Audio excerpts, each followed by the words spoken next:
great to be out here. We were fortunate to be out here a couple of weeks ago.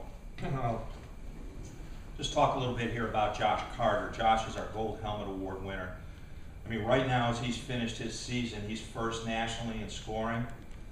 He's in the top 5 in rushing offense in the Empire 8. He's first in scoring, first in rushing, first in total yardage. He's had a tremendous, tremendous season. At Springfield College, he just set a new single-game rushing record this past week against Union, and I'll talk a little bit more about that. He ran for 299 yards. He was up around 320. He took a loss on a play that we wish we could have back. But the single-game rushing record, some of you may remember, was held by a tremendous athlete by the name of Chris Sharp. He's also set a school record in career yards in offense. And interesting, for those of you that think we never throw, he's tied the career record for touchdown passes in 28 with someone Coach Murphy will remember, Jim Collis, at 28. And that's a record that's held up from the late 70s to the early 80s. So Josh is an all-around athlete. This past weekend we played up at Union against a strong Division III program. You'd think that 36 points up on the board would hold out for a win. They had 44. We just didn't do a lot of things on defense to stop them early in the first half. Josh's effort on Saturday, 299 yards rushing, 4 individual touchdowns. The shortest touchdown run was a mid-30-yard run, 35-yard. I think the longest one, he had 2 up in the 60-yard range, 1 in the 50-yard range against a really quick defense against good defensive players. So he had 4 individual touchdowns. He had 2 two-point conversions rushing, and then he also threw for another 2-point conversion.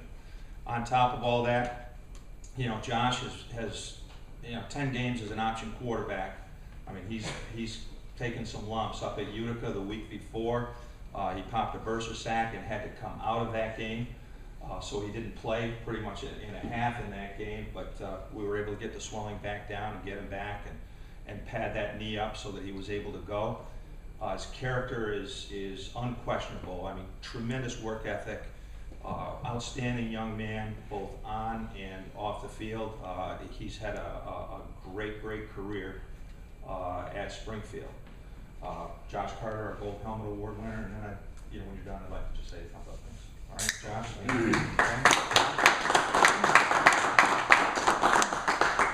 I'd just like to thank the Boston Globe and all the writers and the Gridiron Club of Greater Boston for nominating me for this award for the 2nd time this year. Also, thank you to Coach DeLong, Coach Kroll, my quarterback coach, and Coach Sarasulo, who was just a mastermind behind that triple option offense. He put us all in the right positions, and I'm just thankful to have him as a coach.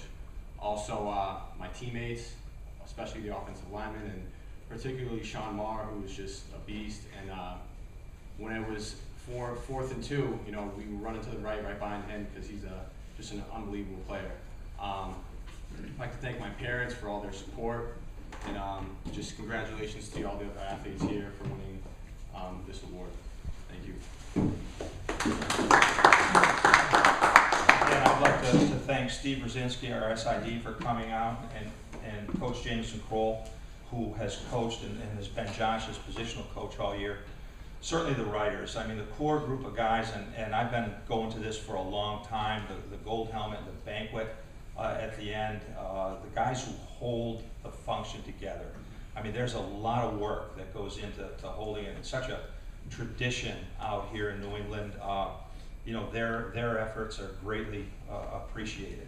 To all you guys that have one more game, league game, an ECAC game, good luck. I'm envious. There is absolutely nothing worse than facing your wife the Sunday after the season and that list of things that you've avoided since August. I'll be on my list till next August. But enjoy the fact that you haven't had to rake leaves yet or do anything along that. Enjoy those last games with your seniors, and good luck to everybody. Thank you for having us out.